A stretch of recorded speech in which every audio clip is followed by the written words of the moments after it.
Hi all, welcome to Blasters Arena. Kerala ബ്ലാസ്റ്റേഴ്സിന്റെ ഉടമസ്ഥ കൈമാറ്റം എന്തായി? അതാണ് ആരാധകർക്ക് അറിയേണ്ടത്. ഇതുമായി ബന്ധപ്പെട്ട പുതിയ ഒരു അപ്ഡേറ്റ് നമുക്ക് ലഭിച്ചിട്ടുണ്ട്. IFT ന്യൂസ് മീഡിയയാണ് ഇക്കാര്യം റിപ്പോർട്ട് ചെയ്തിട്ടുള്ളത്.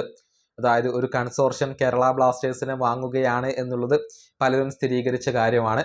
അവർ കേരള ബ്ലാസ്റ്റേഴ്സിനെ ഏറ്റെടുക്കാൻ ഇപ്പോൾ തയ്യാറായി കഴിഞ്ഞിട്ടുണ്ട്. അവർക്ക് ഓക്കെയാണ്. പക്ഷേ തടസ്സം എന്തെന്നാൽ ഒരു കോടതിയിൽ നിലനിൽക്കുന്ന കേസ് തന്നെയാണ്. അതായത് കേരള ബ്ലാസ്റ്റേഴ്സിന്റെ ഉടമസ്ഥർ അത് മാഗ്നം സ്പോർട്സ് ആണ്.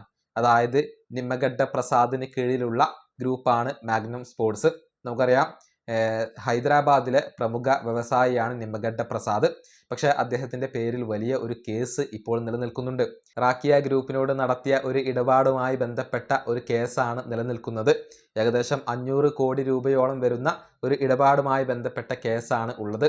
അതുകൊണ്ട് തന്നെ ആ കേസ് നിലനിൽക്കുന്നിടത്തോളം കാലം മാഗ്നം സ്പോർട്സിന് കേരള ബ്ലാസ്റ്റേഴ്സിനെ വിൽക്കാൻ കഴിയില്ല. അതായത് നിമ്മഗഡ്ഡ പ്രസാദിന് കീഴിലുള്ള സ്വത്തുവകകൾ അല്ലെങ്കിൽ ആസ്തികൾ ഒന്നും തന്നെ വിൽക്കാൻ കഴിയില്ല. അതുപോലെ തന്നെ അവർക്ക് പുതിയതായി കൊണ്ട് ഒന്നും തന്നെ വാങ്ങാൻ കഴിയില്ല. അതെല്ലാം മരവിപ്പിച്ചിരിക്കുകയാണ്. കോടതിയാണ് മരവിപ്പിച്ചിരിക്കുന്നത്. അതായത് കേരള ബ്ലാസ്റ്റേഴ്സിനെ വിൽക്കാൻ ഇപ്പോൾ നിമ്മഗഡ്ഡ പ്രസാദിന് സാധിക്കില്ല എന്നുള്ളതാണ്.